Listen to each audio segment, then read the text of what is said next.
గ్రంథం 1వ అధ్యాయం.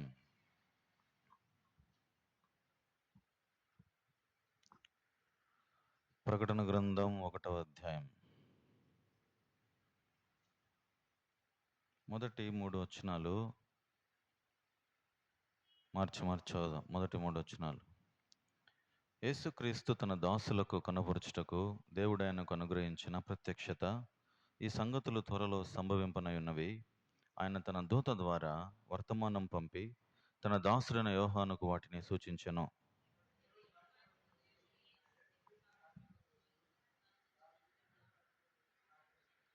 సమయం సమీపించినది గనుక ఈ ప్రవచన వాక్యములు చదువువాడును, వాటిని విని ఇందులో వ్రాయబడిన సంగతులను గైకొనువారును ధన్యులు. ప్రభు సాయం నిమిత్తం చిన్న ప్రార్థన చేస్తాం.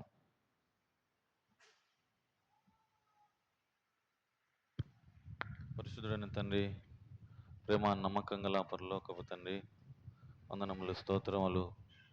సర్వోన్నతుడ, సర్వాధికారి అయిన దేవ, ఈరోజు బైబిల్ పట్టణంలో మేమందరము చేరి నీ వాక్యం ధ్యానించుకోవటానికి ఇక్కడికి మమ్మల్ని నడిపించినారు.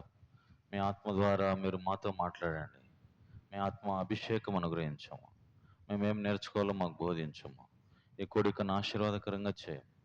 ఈ సమయం దీవెనకరంగా చేసి నడిపించి సహాయపడమని మమ్మల్ని అందరినీ మీ దయగల హస్తాలకు అప్పజెప్పుకుంటూ ఈ కోడికను ఆశీర్వాదకరంగా చేసి సహాయం చేయమని నీ కలువరిశిల రక్తదారుల కిందికి నన్ను మమ్మల్ని తీసుకొస్తూ ముందున్న సమయం దయగల హస్తాలకు అప్పజెప్పుకుంటూ యేసుక్రీస్తు ప్రభు నామమున ప్రార్థించి స్తుతించి అడిగి వేడుకుంటున్నాం తండ్రి, ఆమె.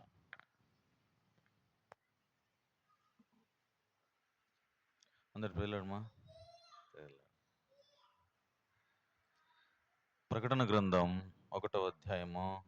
ఇంకొకసారి మళ్ళీ 1వ వచనం అందరము కలిసి చూద్దాం. 1వ వచనం, ప్రకటన గ్రంథం 1వ అధ్యాయము 1వ వచనం. యేసుక్రీస్తు తన దాసులకు కనపరుచుటకు దేవుడు ఆయనకు అనుగ్రహించిన ప్రత్యక్షత. ఈ సంగతులు త్వరలో సంభవింపనయున్నవి. ఆయన తన దూత ద్వారా వర్తమానం పంపి తన దాసుడైన యోహానుకు వాటిని సూచించెను. చదువుకున్నటువంటి ఈ లేఖన భాగం ప్రభు మన కొరకై ఆశీర్వదించునుగాక. ఇక్కడ రాయబడినటువంటి మాట మనము గడిచిన వారములో ధ్యానం చేస్తూ వచ్చాం. ప్రత్యక్షత. ఎలాంటి వారికి ఈ ప్రత్యక్షత? దేవుడు ఎలాంటి వారికి జరగబోయే సంగతులను చూపిస్తాడు? ప్రతి ఒక్కరికి ఒక ఆశ ఉంటుంది. ప్రతి ఒక్కరికి ఒక ఆశ ఏంటంటే భవిష్యత్తు గురించి తెలుసుకోవాలని. అందరికీ ఉంటుంది, ఉండదా?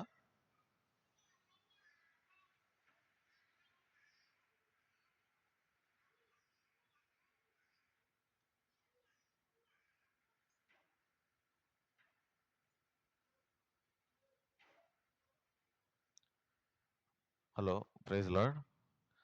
ఇక్కడ రాయబడినటువంటి మాట ఏంటంటే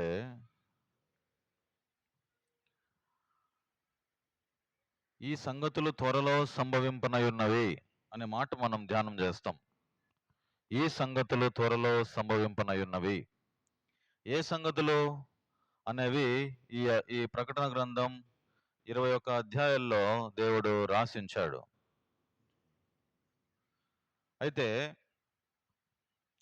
ప్రతి ఒక్కరికి ఒక ఆశ కలిగి ఉంటుంది. ఏం ఆశ అది అంటే ప్రతి ఒక్కరము మనము భవిష్యత్తు గురించి తెలుసుకోవాలి అనని ఆశ కలిగి ఉంటాం. అయితే దేవుడు ఇది ప్రోత్సహించాడు. ఒకవేళ శకునం చెప్పించుకోవటం కానీ, జ్యోతిష్యం చెప్పించుకోవటం కానీ ఇది దేవుని దృష్టికి మంచిది కాదు. ఎందుకంటే ఒకవేళ నీ మరణము రేపు నువ్వు ఈ టయానికి చనిపోతావు అని నీకు తెలిస్తే అప్పుడు నీకు ఎట్లా అనిపిస్తుంది? నీ ఆత్మకు అంటే దినదినము క్షణము భయపడతా బతకాల. ఒక క్యాన్సర్ పేషెంట్ ఒక డాక్టర్ దగ్గరికి పోతే ఆ డాక్టర్ ఏం చెప్తాడంటే, నాయనా నువ్వు ఇంకా ఎక్కువ కాలం బ్రతకవు, 10 రోజులు మాత్రం నువ్వు బతుకుతావు అని అంటే వాడు దినదినము చచ్చినట్టే బతుకుతాడు. వాడు చచ్చిపోయినట్టే. వాని హృదయంలో ఏదో బాధ, ఆ చింత. అసలు వాడు బ్రతికున్నా కూడా అయ్యో నేను ఇంక ఉండను కదా ఈ లోకములో, 10 రోజులే నాకు సమయం ఇచ్చారు కనుక నేను ఉండను అనేటటువంటి ఒక మాట అక్కడ వాళ్ళు మాట్లాడుకుంటారు. ఒక వచ్చేసేయండి, బయటకు లోపలికి వచ్చేసేయండి. అది వేసేసి లోపలికి వచ్చేసేయండి. వచ్చేసేయండి. అది ఆ డోర్ వేసేసి లోపలికి వచ్చేసాను, పర్లేదు. లైట్ లేసి ఆఫ్ చేయి. నాన్న ఉన్నాడా?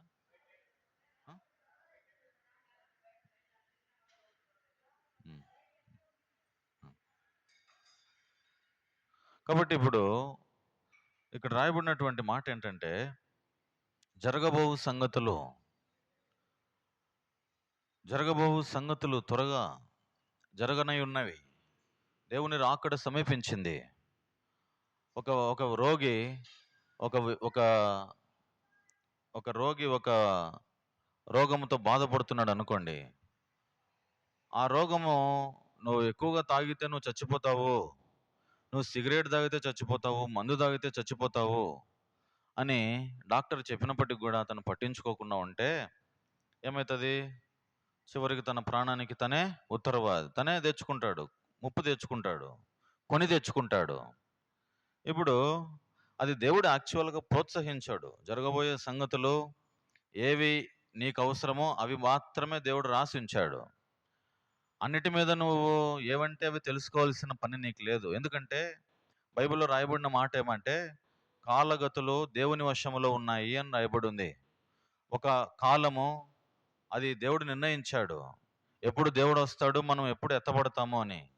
మనం అందరము ఈ భూమి మీద దేవుని రాకడ ఎదురు చూస్తున్నాం. దేవుని రాకడ కొరకు, ప్రభువైన యేసు త్వరగా రమ్ము. ఈ భూమి మీద నేను పాపము చూడలేకుండా ఉన్నా. ఈ భూమి మీద విస్తారముగా పాపము పండిపోయింది. ఈ లోకం ఏమైపోతుందో తెలియడం లేదు. నా జీవితం ఏమైపోతుందో ఇవన్నీ నేను చూచి బ్రతకలేకుండా ఉన్నా. నీతిమంతుడు కీడు చూడకుండా తొందరగా కొనిపోతున్నాడు, దేవుని దగ్గరికి వెళ్ళిపోతున్నారు. కాబట్టి కాలగతులన్నీ దేవుని వశంలోనే ఉన్నాయి. అయితే ఒక వ్యక్తికి దేవుని విషయమై, దేవుడు ఒక మనిషి విషయమై, రాబోయే కాలములో నీ విషయమై, నా విషయమై ఒక మంచి ప్రణాళిక కలిగి ఉన్నాడు. ఒక ఆలోచన చేసినాడు. ఏం ఆలోచన చేసినాడు?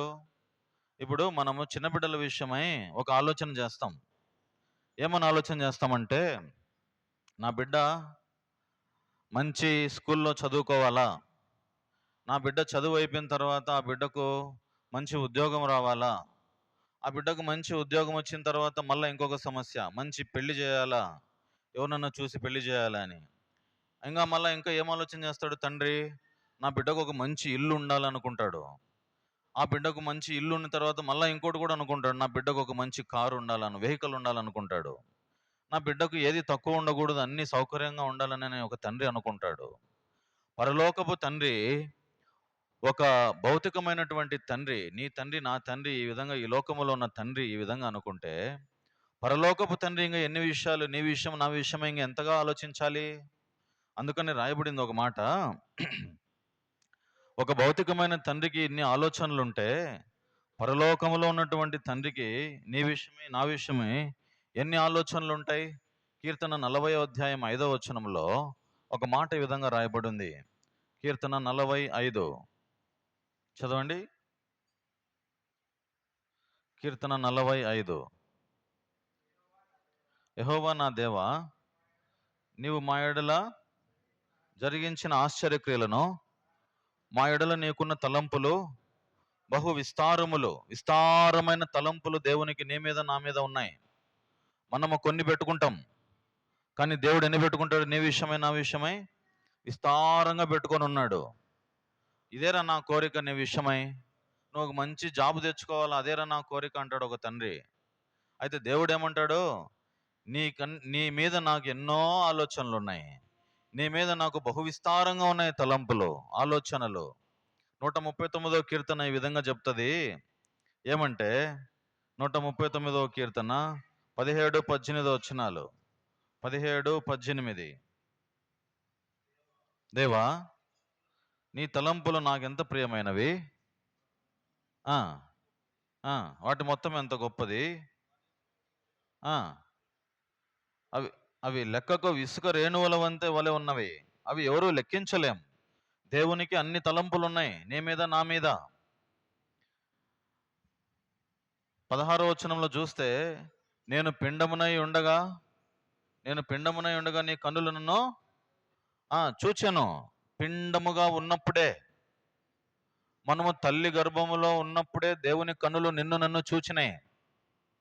ఇర్మియా గ్రంథంలో ఒక మాట రాయబడి ఉంది. ఈ మాట చూడండి, అది ఇంకా ఎంత బాగుంటుందో. ఇర్మియా గ్రంథం 1వ అధ్యాయం. ఇర్మియా గ్రంథం 1వ అధ్యాయం.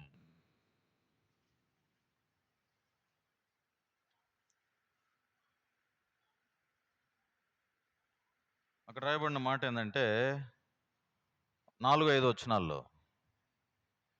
ఇర్మియా గ్రంథం 1వ అధ్యాయం చదవండి.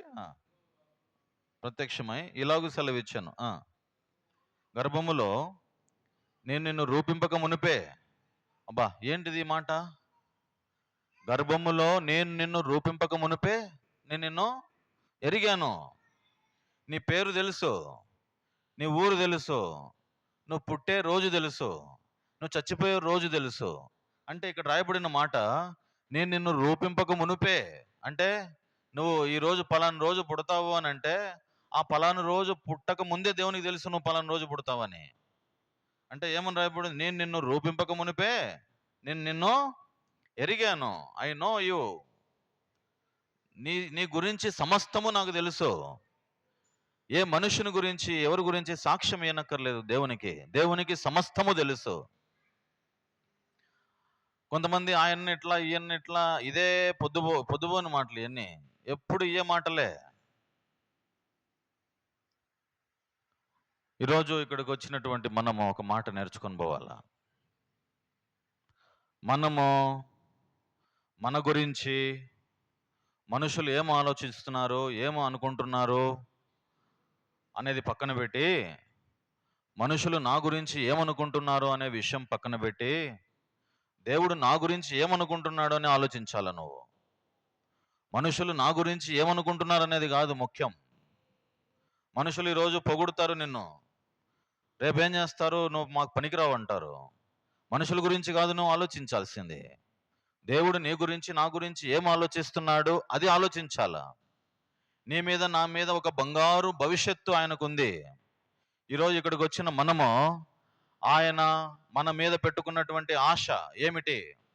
ఆయన మన మీద పెట్టుకున్నటువంటి ఒక మంచి ఫ్యూచర్, మంచి ప్రణాళిక, భవిష్యత్తు ఏమై ఉంది? ఒక 5 సంగతులు మీకు చూపిస్తా ఈరోజు. దేవుడు మానవుని మీద పెట్టుకున్నటువంటి ఒక భవిష్యత్తు, నీ మీద, నా మీద పెట్టుకున్నటువంటి భవిష్యత్తు ఏంటిదంటే, మొట్టమొదటిగా లూకాసు సువార్తలో ఒక మాట రాయబడి ఉంది. చూడండి, లూకాసు సువార్తలో 4వ అధ్యాయం 18వ వచనం. లూకాసు సువార్త 4వ అధ్యాయము 18వ వచనం. ఆయనకు మన మీద ఉన్నటువంటి ప్రణాళిక, ఫ్యూచర్ చూడండి. ప్రభు ఆత్మ నా మీద ఉన్నది, బీదలకు సువార్త ప్రకటించుటకై ఆయన నన్ను అభిషేకించను, చెరలోనున్న వారికి విడుదలను, గుడ్డి వారికి చూపును ప్రకటించుటకును, నలిగిన వారిని విడిపించుటకును. ఇక్కడ రాయబడిన మాట ఏంటంటే, చెరలోనున్న వారిని విడుదల చేయడానికి, బంధించబడినటువంటి వారికి విడుదల దయచేయడానికి, గుడ్డి వారికి చూపును కలుగజేయడానికి, తర్వాత నలిగిన వారిని విడిపించడానికి. దేవుడు అందునిమిత్తమై దేవుడు నిన్ను నన్ను ఇక్కడ ఉంచాడు. బంధించబడినటువంటి వారిని విడిపించడానికి. అర్థమవుతుందా? దేవునికి నీ మీద, నా మీద ఒక ప్రణాళిక ఉంది. 5 విషయాలు చూపిస్తాను మీకు ఈరోజు. ఇవి నేర్చుకొని పోవాలా. ఏమిటి ఆ ప్రణాళిక? ఆ దేవుని యొక్క ప్రణాళిక నా విషయమై ఏముంది అని అంటే, నలిగిన వారిని ఏం చేయాలంట? మనము నలిగిన వారిని విడిపించాలి. గుడ్డి వారికి ఏం చేయాలి? చూపును కలుగు చేయాలి. చెరలోనున్న వారికి విడుదల కలుగు చేయాలి. అందుకోసమే నువ్వు ఉన్నావు ఈ భూమి మీద. నేను ఎందుకోసం ఉన్నా భూమి మీద అని అంటే, ఎందుకోసం ఉన్నావు? నువ్వు వెలిగించబడాలి, ఇతరులను వెలిగించాలి. నువ్వు పరలోకానికి పోవాలి, 10 మందిని నీ వైపు తీసుకొని పోవాలి పరలోకానికి. నువ్వు ఒకనివే తెలుసుకుంటే కాదు, నీలోనే నువ్వు దాచుకుంటే అది స్వార్థం అవుతుంది. ఒక 10 మందికి ఒక మంచి విషయాన్ని చెప్తే 10 మందికి ఒక మంచి విషయాన్ని చెప్తే నువ్వు బాగు చేసిన వ్యక్తివి అవుతావు. దేవుని యొక్క ప్రణాళిక ఏంటంటే, నీ విషయమై నా విషయమై నలిగిన వారిని ఏం చేయాలా? విడుదల చేయాలి. నలిగిన వారిని విడిపించాలా. తర్వాత చెరలోనున్న వారిని విడిపించాలి, విడుదల చేయాలా. గుడ్డి వారికి చూపు కలిగించాలా. దేవుడు నన్ను రక్షించినప్పుడు, నేను చిన్నప్పుడు రక్షించినప్పుడు నేను కాలేజీ పోయేటప్పుడు ఒక కుండలు చేసుకునే వ్యక్తి నాకు కనపడ్డాడు. ఆయన ఎంత దిగాలుగా పాపం రోజు గమనిస్తా పోయేవాడిని నేను. రోజు గమనిస్తా పోతా ఉంటే, అన్న ఎందుకు ఇంత బాధలో ఉన్నావు నువ్వు? పాపం ఎందుకు అట్లా పడుకొని ఉన్నావు అని చెప్పి నా ఆత్మ, దేవుని ఆత్మ నన్ను బలవంతము చేసి అక్కడికి పంపించింది. అక్కడ పోయిన తర్వాత, అన్న నేను రోజు గమనిస్తున్నా నిన్ను, నేను కాలేజీ పోతా ఉంటాను నీకు ఈ దారిలోనే, నువ్వు కుండలు చేసి ఇక్కడ అమ్ముకుంటా ఉంటావు, నువ్వు ఎప్పుడు పడుకొనే ఉంటావు, నీకేం బాగలేదా అని చెప్పి నేను పోయి పరామర్శించి అడిగిన. అప్పుడు ఆయన పాపం, ఆయన కళ్ళల్లో ఒక బాధ. ఆ మాట ఎవడు నన్ను అడగలేదే, నువ్వు ఎవరు స్వామి నన్ను అడగడానికి వచ్చినావు అని ఆయన కళ్ళలో నీళ్లు పెట్టుకొని దగ్గరకు పోయి ఒక ప్రేమ పలకరింపు తన జీవితానికి ఎంత ప్రోత్సాహాన్ని ఇచ్చిందంటే, ఎంత బలాన్ని ఇచ్చిందంటే, అక్కడ పోయి ఆయన చూసి దేవుని ప్రేమను పంచి ఒక 100 రూపాయలు చేతిలో పెట్టి, నా దగ్గర ఏం లేదు, నేనేం ఇప్పుడు జాబ్ చేయలే, ఏంలే, నా దగ్గర ఏముందో అది తీసుకొని ఆయన చేతిలో పెట్టి ఆయన చూసి దేవుని సువార్త చెబితే ఆయన కంటిలో ఎంత ఆనందమో. ఏం చేయాలి మనము? 10 మందిని వెలిగించాలా. నువ్వు వెలిగేది కాదు, 10 మందిని వెలిగించాలా. అందుకోసమే నువ్వు ఉన్నావు, అందుకోసమే దేవుడు నిన్ను పెట్టాడు. నువ్వు 10 మందిని వెలిగిస్తావనే దేవుడు నిన్ను పెట్టాడు ఇక్కడ. నలిగిపోయిన వారిని చూడండి, నాకు గుడ్డి వారికి చూపు కలుగు చేయాలి. తర్వాత ఏం చేయాలి? చెరలోనున్న వారికి, బంధించబడినటువంటి వారిని విడుదల చేయాలి. చెరలోనున్న వారు, చీకటి శక్తుల ప్రభావంతో బంధించబడినటువంటి వ్యక్తులను నువ్వేం చేయాలా? విడుదల చేయాలా. దేవుడు నీకు ఆ శక్తిని ఇచ్చినాడు కాబట్టి నువ్వు మంచి మార్గంలో నడవాలా, 10 మందిని మంచి మార్గంలో నడిపించాలా. అది మొట్టమొదటిది. తర్వాత రెండవ ప్రణాళిక దేవునిది నీ మీద నా మీద ఏముందంటే, 1 కొరింథీ పత్రిక చూడండి. 1 కొరింథీ పత్రిక 1వ అధ్యాయము 21వ వచనం. దేవుని ప్రణాళిక నీ మీద నా మీద ఏముంది అని నేర్చుకుంటున్నాం. చూడండి, 1వ కొరింథీ పత్రిక 1వ అధ్యాయము 21వ వచనం. దేవుని జ్ఞానానుసారముగా లోకము తన జ్ఞానము చేత దేవునిని ఎరుగకుండినందున స్వార్థ ప్రకటన అను వెర్రితనము చేత నమ్మువారిని రక్షించుట దేవుని దయాపూర్వక సంకల్పం. దేవుని ఆలోచన ఏమిటి? దేవుని దయాపూర్వకమైన సంకల్పం. నమ్మిన వారిని రక్షించుటకు, రక్షించడమే ఆయన పని, రక్షించడమే ఆయన పని. రెండవ ప్రణాళిక. అందుకనే ఒక పేరు ఉంది ఆయనకు, ఒక పేరు ఏమని? యేసుక్రీస్తు లోక రక్షకుడు. నాకు చిన్నప్పటి నుంచి నేను ఈ పేరు రాసుకుంటా. నేను ఏ వెహికల్ తీసుకున్నా, ఏది తీసుకున్నా, సైకిల్ తీసుకున్నా, వాటి మీద ఒక బండి తీసుకున్నా, దాని మీద ఏం రాస్తానంటే జీసస్ సేవియర్, యేసు రక్షకుడు. అందరూ చదువుకోవాలన్నమాట. రక్షకుడు తన పాపములను, మన పాపములను ఆయన మీద మోసుకున్నాడు. తన ప్రజలను వారి పాపములను రక్షించడానికి ఆయన ఈ లోకానికి వచ్చినాడు. తన ప్రజలను వారి పాపముల నుండి రక్షించడానికి, పాపము నుండి రక్షించడానికి వచ్చినాడు. అందుకని ఆయనకు ఒక పేరు రక్షకుడు అని పేరు. అప్పుడు మేము ఒక ట్రాక్టర్ కూడా తీసుకున్నాం. ఆ ట్రాక్టర్ మీద కూడా వెనకాల ఇప్పుడు గుర్తు వస్తుంది, యేసు రక్షకుడు, సేవియర్, జీసస్ సేవియర్. ఎన్నెన్నోలే, అన్ని ప్రతి బండ్ల మీద అన్ని రాసిన. నా కారు మీద కూడా జీసస్ సేవియర్ లోపల ఉంటుంది. అంటే ఆయనకు ఒక పేరు ఏమనంటే, యేసు అని అంటే రక్షకుడు అని అర్థం. నమ్మువారిని రక్షించడానికి నిన్ను నన్ను పెట్టాడు ఇక్కడికి. రక్షించబడాలా ప్రతి ఒక్కరు, అదే దయాపూర్వకమైన సంకల్పం. ప్రతి మానవుడు రక్షించబడాలి, అది దేవుని యొక్క సంకల్పం. తర్వాత మూడవ ప్రణాళిక ఏంటంటే 1 తిమోతి పత్రిక చూడండి. 1 తిమోతి పత్రిక 2వ అధ్యాయము 4వ వచనం. 1 తిమోతి పత్రిక 2వ అధ్యాయము 4వ వచనం. చదువుమా. మనుషులందరూ రక్షణ పొంది సత్యమును గురించిన అనుభవ జ్ఞానము కలిగిన వారమై ఉండవలెనని ఇచ్చయించుచున్నాడు. అది దేవుని ప్రణాళిక. ఏంటంటే అందరూ సత్యమును గూర్చిన అనుభవ జ్ఞానం కలిగి ఉండాలి. ఏం కలిగి ఉండాలా? ఏముండాలా?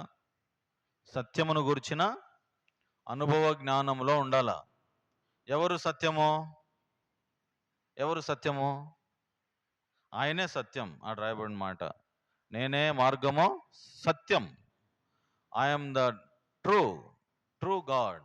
ఆయన తప్ప ఇంక వేరే వేరే దేవుడు లేడు. ఆయన తప్ప ఇంక వేరే జీవము లేదు. ఆయన తప్ప వేరే మార్గం లేదు. I'm the way, the life and the truth అని రాయబడి ఉంది. కాబట్టి ఆయనే సత్యం. ఆయన ఆలోచన ఏంటంటే ప్రతి మానవుడు సత్యమును గూర్చిన అనుభవ జ్ఞానము కలిగిన వారమై ఉండాలి అనేది ఆయన ప్రణాళిక. అర్థమవుతుందా? 3 విషయాలు చూసినాం. ఒకటేమో నలిగిన వారు విడిపించబడాలి, గుడ్డి వారికి చూపు కలగాలి అనేది ఆయన ఆలోచన. ఇంకా ఏంటి ఆయన ఆలోచన? దయాపూర్వకమైన సంకల్పము, అందరూ రక్షించబడాలనేది ఆయన కోరిక, ఆయన సంకల్పం. తర్వాత 3వ ప్రణాళిక ఏంటి? ఆయన ప్రణాళిక అందరూ సత్యమును గురించిన అనుభవ జ్ఞానములో ఉండాలనేది ఆయన ఆలోచన. అది ఆయన ప్రణాళిక. తర్వాత ఇంకొక ఆలోచన చూడండి. 2వ పేతురు గ్రంథం 3వ అధ్యాయం. 2వ పేతురు గ్రంథం 3వ అధ్యాయం 9వ వచనం. 2వ పేతురు గ్రంథం 3వ అధ్యాయము 9వ వచనం.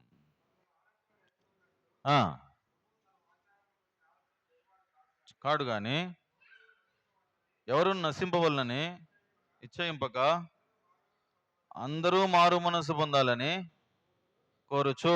ఏం కోరుతున్నాడు ఆయన? అందరూ మారు మనస్సు పొందాలి అనేది కోరిక. నాకు ఒక కోరిక ఉంది అని అంటున్నాడు దేవుడు. ఏమది కోరిక? నా ప్రణాళిక నీ మీద ఏముందంటే మారు మనస్సుకు తగిన ఫలములు ఫలించాలి. మారు మనస్సుకు తగిన ఫలాలను ఫలించకపోతే ఇప్పుడే గొడ్డలి చెట్ల వేరున ఉంచబడి ఉంది. గొడ్డలి ఎక్కడుందంట? చెట్ల వేరున ఉంచబడి ఉంది. ఈ సంవత్సరం అంతా నీకు నీరు పోసినా, ఈ సంవత్సరం అంతా నీకు ఎరువు పెట్టినా, ఈ సంవత్సరం అంతా నీకు కంచె వేసి నీటుగా కాపాడుతున్నా, ఆయన నువ్వు ఫలించకపోతే నాకు కోపం వస్తుందా? కోపం రాదా? నీకు కావాల్సిందంతా నేను ఇచ్చిన ఈ సంవత్సరానికి. ఇప్పుడు నీకు ఎన్ని సంవత్సరాలో అది నీకే తెలుసు. ఎన్ని సంవత్సరాలు రక్షించబడ్డావో? నువ్వు ఫలించే జీవితం నీకుందా? నువ్వు ఫలభరితమైన జీవితం జీవిస్తున్నావా? ఆత్మ ఫలము నీకుందా? ఆత్మ ఫలాలు ఎన్ని ఉన్నాయి? 9 ఉన్నాయి. ప్రేమ, సంతోషము, సమాధానము, దీర్ఘశాంతము, దయాళత్వము, మంచితనము. ఇవే ఫలాలు. నీకుందా? ప్రేమ ఉందా? ఎప్పుడు ఒకరిని ద్వేషిస్తున్నావా? నీలో ప్రేమ కనపడకపోతే, నీలో పగ కనపడతా ఉంటే నువ్వు దేవుని బిడ్డవు కాదు. నువ్వు దేవుడు ప్రేమ స్వరూపి అని రాయబడి ఉంది. మరి నిన్ను చూస్తే ప్రేమ కనపడకపోతే, మరి నీలో ఎప్పుడు పగ, ద్వేషము, అసూయ, కలహము కనపడతా ఉంటే ఇంకా నువ్వు దేవుని బిడ్డవు ఎట్లయితావు? మారు మనస్సుకు తగిన ఫలములు ఫలించాలి. మారు మనస్సు, అందరూ అంతటను మారు మనస్సు పొందాలి అని కోరుతున్నాడు ఆయన. ఇదే ప్రణాళిక ఆయనది. అందుకని పెట్టినాడు భూమి మీద నిన్ను నన్ను. అందరూ అంతటను రక్షించబడాలి, మారు మనస్సుకు తగిన ఫలాలు ఫలించాలి. ప్రేమ ఉందా? సంతోషం ఉందా? సమాధానం ఉందా? దీర్ఘశాంతం ఉందా? దయాళత్వం ఉందా? వీటికన్నిటికీ బదులుగా వ్యతిరేకమైనవి ఉన్నాయి. శరీర కార్యములు స్పష్టమై ఉన్నవి. అవేవనగా జారత్వము, అపవిత్రత, కాముకత్వము, విగ్రహారాధన, అభిచారము, ద్వేషములు, కలహములు, మత్సరములు, క్రోధములు, అసూయలు, మత్తతలు, అల్లరితో కూడిన ఆటపాటలు. ఇవన్నీ ఉన్నాయి హృదయంలో. వాటికి బదులుగా, ఆత్మ ఫలములకు బదులుగా ఇవన్నీ లోపల ఉన్నాయి. ఇవన్నీ గూడు కట్టుకొని లోపల చలామణి అవుతున్నాయి.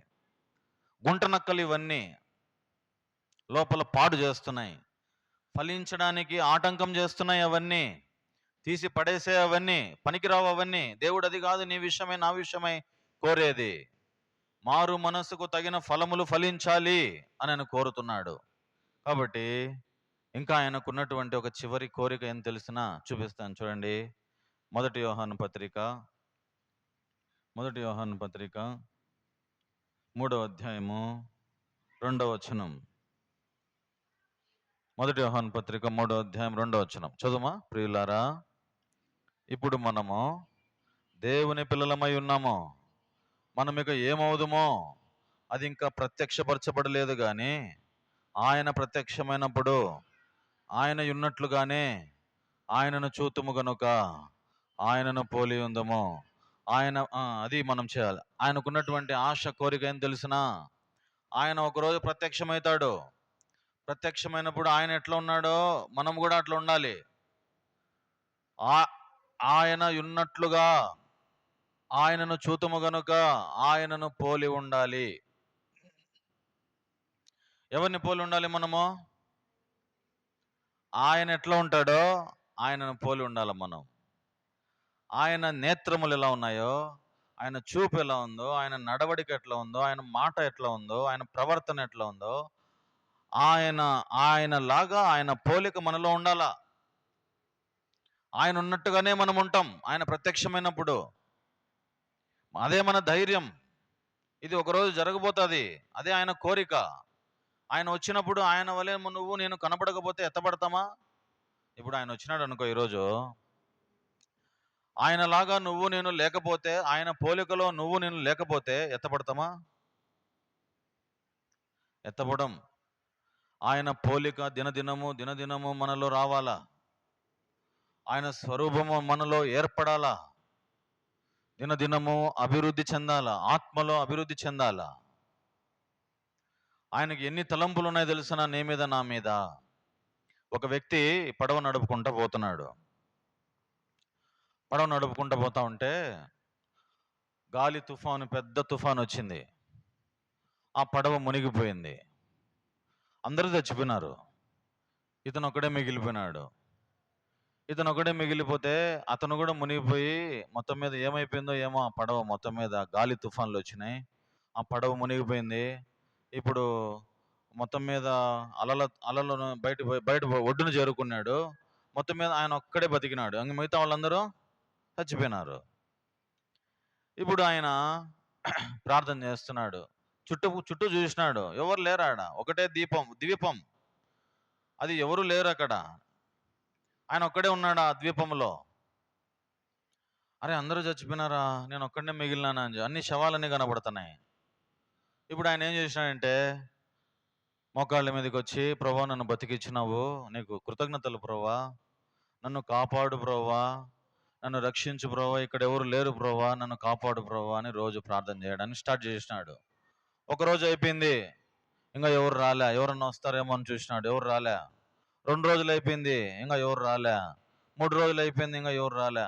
అక్కడక్కడ పోయి ఏమైతే పండ్లు ఉన్నాయో ఆ పండ్లన్నీ తింటా బతుకుతా వచ్చినాడు. ఇంకా అట్లా రోజులు కాలం గడుపుతున్నాడు. వచ్చి ఏం చేసినాడంటే ఇంకా ఈ దేవుణ్ణి తిట్టడం స్టార్ట్ చేసినాడు. అరే నేను రోజు ప్రార్థన చేస్తాననే, ఒక్కడు కూడా రావడం లేదే నా విషయమై. దేవునికి నా మీద ఎన్నో ఆలోచనలు ఉన్నాయి, మరి ఎన్ని తలంపులు ఉన్నాయి, ఎన్ని ఆలోచనలు ఉన్నాయి ఆయనకే ఉన్నాయి, కానీ ఇప్పుడు నా విషయమే అసలు ఆయన పట్టించుకోవడం లేదే. నేను ప్రార్థన చేస్తా అంటే నాకు కనీసం నా దగ్గరికి రావాలి కదా, చూడాలి కదా, నన్ను పట్టించుకోవాలి కదా అని రోజు తిట్టడం స్టార్ట్ చేసినాడు. ఇప్పుడు ఒకరోజు పొగిడేది పోయి ఇప్పుడు తిడుతున్నాడు దేవుణ్ణి. నన్ను చూడడానికి వస్తాడా నా దేవుడు? నన్ను చూడడానికి వస్తాడా? ఈరోజు వస్తాడు, రేపు వస్తాడు, మొన్నాడు వస్తాడని. దినములు గడిచిపోయినాయి. ఒక ఇల్లు కట్టుకున్నాడు మంచిగా. అది ఇది మొత్తం మీద ఏదో పుల్లలు ఏరుకొని మొత్తం మీద అది ఏది చేసుకొని మొత్తం మీద రోజు పడుకుంటున్నాడు, ప్రార్థన చేసుకుంటున్నాడు, తిడుతున్నాడు దేవుణ్ణి. ఒకటే ఉన్నాడు మొత్తం మీద. అయితే ఇప్పుడు ఏమైందంటే, ఇప్పుడు ఆ ద్వీపంలో ఆయన ఒక్కడే ఉన్నాడు. అక్కడ మొత్తం మీద ఆయన కట్టుకున్నటువంటి ఇల్లు కాలిపోయింది. మొత్తం మీద ఆ ఇల్లు మొత్తం మీద ఎట్లా మొత్తం అడవిలో ఏమవుతాయంటే అప్పుడప్పుడు కారు చిచ్చుపడి మొత్తం అంతా అడవి తగలబడిపోతుంది. ఎవరు పెట్టినారనేది మనకు తెలియదు, తెలుస్తుందా? అది తగలబడిపోయింది. అప్పుడు ఆయన ఇల్లు కూడా తగలబడిపోయింది. అప్పుడు ఆయన ఒక్కడే మిగిలిపోయినాడు. ఇంకా ఎక్కువ స్టార్ట్ చేసిన తిట్టడం దేవుణ్ణి. నువ్వేం దేవునివయ్యా, రోజు ప్రార్థన చేస్తానా, నువ్వు కనీసం నన్ను అసలు పట్టించుకోవడం లే, నన్ను చూడడం లేదని. అప్పుడు ఆ పొగ, ఆ ఇల్లు ఏమైతే కట్టుకున్నాడో ఆ పొగ పైకి లేచింది. పెద్ద పొగ మండుకొనింది. పెద్ద పొగ కనపడుతోంది.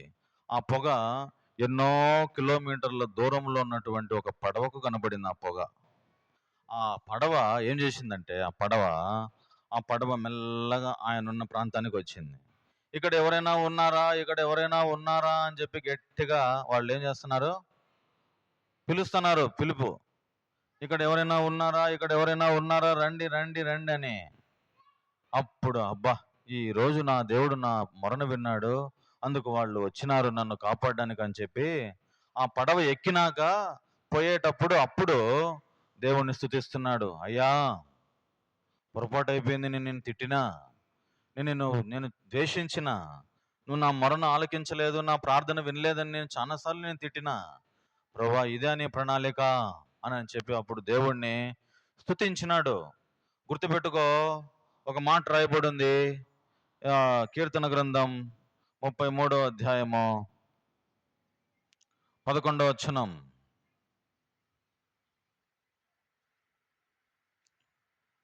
ఆ మాట చదవక ముందు ఎవరైనా ఇర్మియా గ్రంథం 29:11 చదువుతారా? ఇర్మియా గ్రంథం 29:11.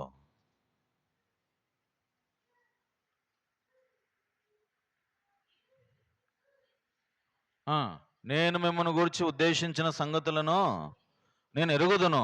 నాకు తెలుసు. నువ్వు ఎన్ని రోజులు ఆ ద్వీపంలో ఒంటరిగా ఉంటావో నాకు తెలుసు.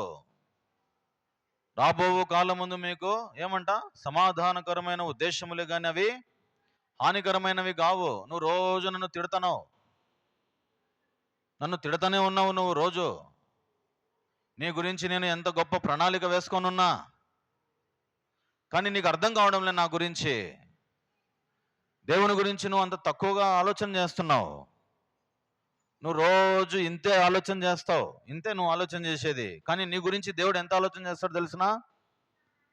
యెషయా గ్రంథంలో రాయబడింది అన్నమాట. యెషయా గ్రంథం 55:8. యెషయా గ్రంథం 55:8 చూడండి. ఏ విధంగా ఆలోచిస్తున్నాడు ఆయన? నా తలంపులు మీ తలంపుల వంటివి కావు, మీ త్రోవలు నా త్రోవల వంటివి కావు. బా, ఏంది ఇది? ఇదే యెహోవా వాక్కు. తర్వాత, ఆకాశములు భూమికి పైన ఎంత ఎత్తుగా ఉన్నవో మీ మార్గముల కంటే నా మార్గములు, మీ తలంపుల కంటే నా తలంపులు అంత ఎత్తుగా ఉన్నాయి. మీ మార్గములు ఇక్కడి వరకే ఉన్నాయి. నా మార్గములు ఆకాశమునంటే మార్గములు, నా తలంపులు మీ మీద ఆకాశమునంటుతున్నాయి. నా గురించి నువ్వు ఎప్పుడైనా ఆలోచించినావా బిడ్డ? నీ గురించి నేను సమస్తము నేను ఎరిగే ఉన్నాను. నీ భవిష్యత్తు నాకు తెలుసు, నీ కాలగతులు నాకు తెలుసు. నువ్వు పిండముగా ఉన్నప్పుడే నాకు తెలుసు. నువ్వు ఒంటరిగా ఉన్నావు నన్ను అనుకుంటున్నావు అంతే. నీ తల వెంట్రుకలు ఎన్నో నాకు తెలుసు. నువ్వు ఎంత ముఖ్యమైన వాడివి తెలుసా నాకు? నువ్వు ఎంత ప్రాముఖ్యమైన వ్యక్తివి తెలుసా నాకు? అందరూ ఈ మాట గుర్తుపెట్టుకోండి ఈరోజు. మత్తయి సువార్త 6వ అధ్యాయం. మత్తయి సువార్త 6వ అధ్యాయం చూడండి. 26వ వచనం, 25, 26. అందువలన నేను మీతో చెప్పున్నదేమనగా, ఏమి తిందుమో ఏమి త్రాగుదుమో అని మీ ప్రాణమును గురిచేనను, ఏమి ధరించుకుందుమో అని మీ దేహమును గురిచేనను చింతింపకుడి. ఆహారము కంటే ప్రాణమును, వస్త్రము కంటే దేహమును గొప్పవి కావా? ఇప్పుడు గమనించాలి, మీరు ఈ మాట గమనించాలి. ఆకాశ పక్షులను చూడుడి, అవి విత్తవు, కోయవు, కొట్లలో కూర్చుకొనవు, అయినను మీ పరలోకపు తండ్రి వాటిని పోషించుచున్నాడు. మీరు వాటికంటే బహుశ్రేష్ఠులు కారా? మనం ఎట్లున్నాం ఆయన దృష్టికి? బహుశ్రేష్ఠులం మనం. నిర్దాక్షిణ్యంగా ప్రాణం తీసుకుంటున్నారు కొంతమంది. ఏమైపోతుందో ఈ జీవితం అని చెప్పి. దేవుని దృష్టికి మనం ఎంత ఎంత విలువైన వ్యక్తులం మనము. బహుశ్రేష్ఠులు అని రాయబడి ఉంది. కాబట్టి జీవము గల దేవుని చేతిలో పడుట ఎంతో భయంకరం. ఆయన చేతిలో మనం ఉన్నాం. మన భవిష్యత్తు ఆయన ఆలోచిస్తున్నాడు. మనం ఎక్కడ ఉండాలి, ఎక్కడ సంసారం ఉండాలి, ఎక్కడ కాపురం ఉండాలి, ఏం తీసుకోవాలి అనే విషయాలన్నీ ఆయనకు తెలుసు. నీ చింత యావత్తు నా మీద వేయుడి అని రాయబడి ఉంది. నువ్వు ఒంటరిగా లేవు. నీకేమి కావాలనో సమస్తము నీ అవసరాలన్నీ తీర్చే దేవుడు ఆయనే. ఒక మాట రాయబడి ఉంది రోమా 8:28లో. ఏమని రాయబడి ఉందంటే, దేవుణ్ణి ప్రేమించు వారికి అనగా ఆయన సంకల్పము చొప్పున పిలువబడిన వారికి మేలు కలుగుటకై ఏమని రాయబడింది? సమస్తమును సమకూడి జరుగుచున్నాయి. సమస్తమును సమకూడి జరుగుచున్నాయి. ఆయన అన్ని ఇస్తున్నాడు. మనకు సహాయము కావాలంటే మనం ఏం చేయాలంటే మనుషులను ఆశ్రయించకూడదు. ఈరోజు మీకు ఒక వాక్యం చూపిస్తా. మనకు సహాయం కావాలంటే మనుషులను ఆశ్రయించకూడదు. కీర్తన 121 ఎంతమందికి వస్తుంది? కొండల వైపు నా కనులెత్తుచున్నాను, నాకు సహాయం ఎక్కడి నుండి వచ్చును అనే కీర్తన అది. యెహోవా వలననే నాకు సహాయము కలుగును. సామెతల్లో ఇంకొక మాట రాయబడింది, బాగా అర్థమయ్యే మాట. ఏమనుందంటే సామెతలు 28:7. సామెతలు 28:7. ఉపదేశమును అంగీకరించు కుమారుడు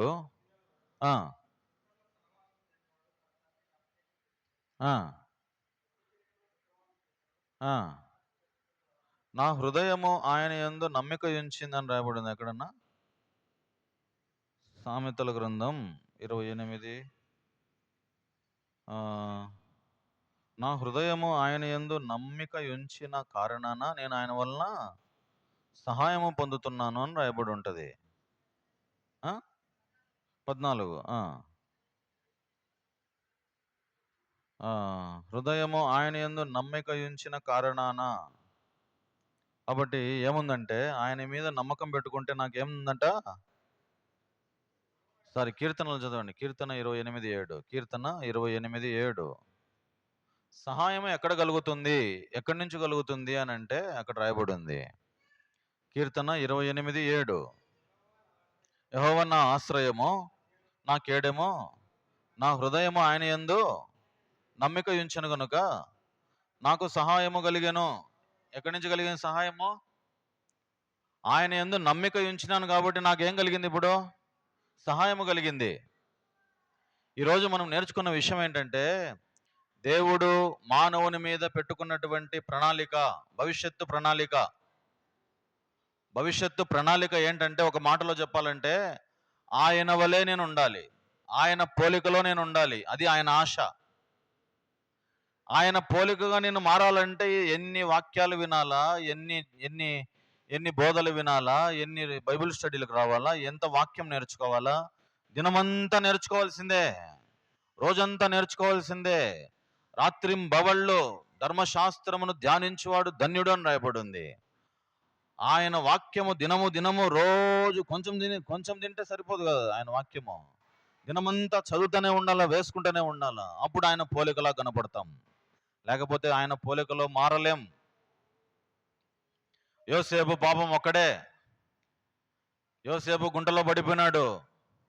ఆయన అనుకుంటున్నాడు నా జీవితం అయిపోయింది అనుకున్నాడు. ఇంక నీ ఈ గుంటలోనే చనిపోయినాను అనుకున్నాడు. మొత్తం మీద అన్నదమ్ములు లేపి అమ్మేసినారు ఆయనకు.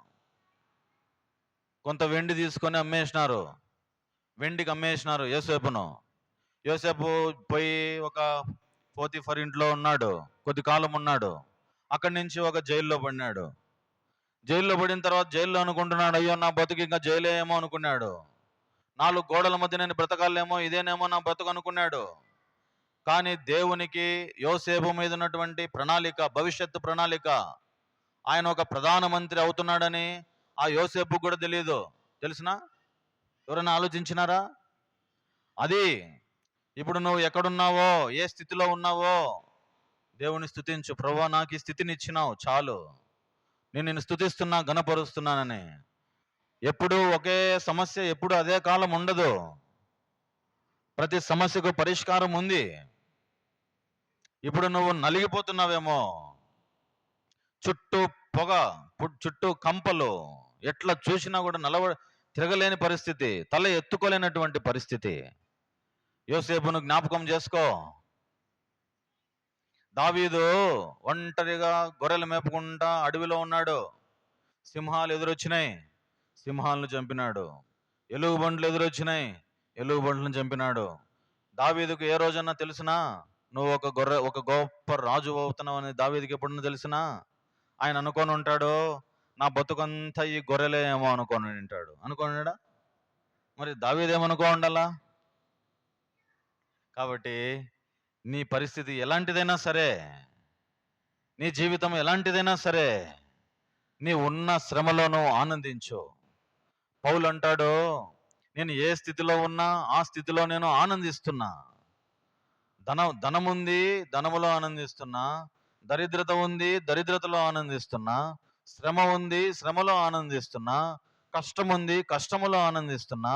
అన్ని ప్రయత్నాల్లో నేను ఆనందిస్తున్నా. అది నేర్చుకున్నా నేను.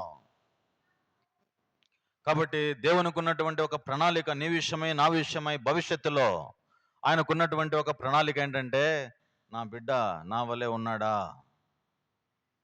నా బిడ్డ నా పోలికలో ఉన్నాడా, ఆయన ఉన్నట్టు నేను ఉన్నానా అని చూసుకుంటాడు. నన్ను చూసి, అమ్మయ్య నా బిడ్డ నా వలే ఉన్నాడు అని చెప్పి మురిసిపోతాడు, సంతోషిస్తాడు. అది ఆయనకున్నటువంటి ఆశ. అందరూ అంతటను మారు మనస్సు పొందాలి, మారు మనస్సుకు తగిన ఫలములు ఫలించాలి, సత్యమును గుర్చిన అనుభవ జ్ఞానములో ఉండాలి, నలిగిన వారు విడిపించబడాలి, బంధించబడినటువంటి వారు, కుంగిపోయినటువంటి వారు బయటికి రావాలి, గుడ్డి వారికి చూపు కలగాలి. ఇదే దేవుని ప్రణాళిక. ఆయన స్వరూపములో నువ్వు నేను మారాలి, ఇదే ఆశ ఆయనది. కాబట్టి మానవుని మీద ఆయనకున్నటువంటి తలంపులు ఎన్నున్నాయి ఆయనకు? ఎన్నో ఉన్నాయి, లెక్కకు విస్తారమైన తలంపులు ఉన్నాయి. ఒక తండ్రి, నీ బిడ్డ ఏం కావాలా? నా బిడ్డను ఐఏఎస్ చదివించాలా అంటాడు, నా బిడ్డను కలెక్టర్ చేయాలా, నా బిడ్డను డాక్టర్ చేయాలా అని అంటాడు. అన్నాడా? ఇప్పుడు దేవుడిని అడిగితే నీ బిడ్డ నువ్వు ఏం చేయాలనుకుంటున్నావు అని అంటే, దేవుడిని అడిగితే దేవుడు ఏమంటాడు? దేవుడు చెప్పే సమాధానం ఏంది? నా బిడ్డ నా వలే, నా స్వరూపములో నా పోలికలా ఉండాలా. అదే ఆయన పోలికను చూసి ఆనందపడాలా. ఆయన దయగలవాడు, ఆయన కృపగలవాడు, ప్రేమ గలవాడు, ప్రేమ ఫలాలు ఫలించాలా నువ్వు నేను.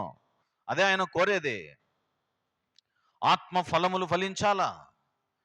శరీర కార్యములతో మనం నిండిపోకూడదు. కుళ్ళు, కుతంత్రాలు, అసూయ, పగ, ద్వేషం ఇవి ఉండకూడదు మనలో. కాబట్టి మనము ఈరోజు నేర్చుకున్న విషయం ఏంటంటే, దేవునికి మన మీద ఉన్నటువంటి భవిష్యత్తు ప్రణాళిక ఏమిటి? ప్రతి ఒక్కరూ అనుకుంటారు, నా బిడ్డ ఇట్లుండాలి, నా బిడ్డ ఇట్లుండాలి అని అనుకుంటాడు. కానీ దేవునికి కూడా ఒక ఆశ ఉంటుంది కదా, దేవునికి కూడా ఒక కోరిక ఉంటుంది కదా. నువ్వు నేను ఎట్లా ఉండాలి దేవుని దృష్టిలో? సత్యమును గూర్చిన అనుభవ జ్ఞానములో ఉండాలి, అసత్యములో నడవకూడదు నా బిడ్డ అని అనుకుంటున్నాడు ఆయన. ఆయన పోలికలో ఉండాలనుకుంటున్నాడు ఆయన. అందరూ మారు మనసు పొందాలని కోరుకుంటున్నాడు. అందరూ రక్షించబడాలని దయాపూర్వకమైన సంకల్పం. గుడ్డివారు చూపు పొందాలని ఆయన కోరిక. కాబట్టి ఎంత మంచి దేవుడు అండి ఆయన. ఇట్లాంటి దేవుడిని కలిగి ఉన్నాం మనం.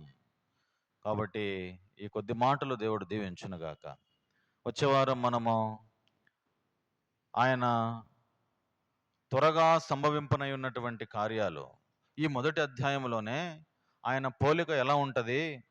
ఒక వ్యక్తిని చూస్తే ఆ వ్యక్తి నల్లగా ఉంటాడు, కొంత పొట్టిగా ఉంటాడు అని మనం చెప్తాం. కానీ దేవుణ్ణి చూస్తే దేవుడు ఎలా ఉంటాడు అనే ఒక పోలిక, ఆ స్వరూపము ప్రకటన గ్రంథం 1వ అధ్యాయంలో రాయబడి ఉంది. ఆయనను చూస్తే ఆయన ముఖ దర్శనం ఏమిటి, ఆయన పోలిక ఎలా ఉంది అనేది మనం వచ్చే వారం నేర్చుకుంటాం. దేవుడి వాక్యము దీవించునుగాక. ప్రార్థన చేసుకుందాం.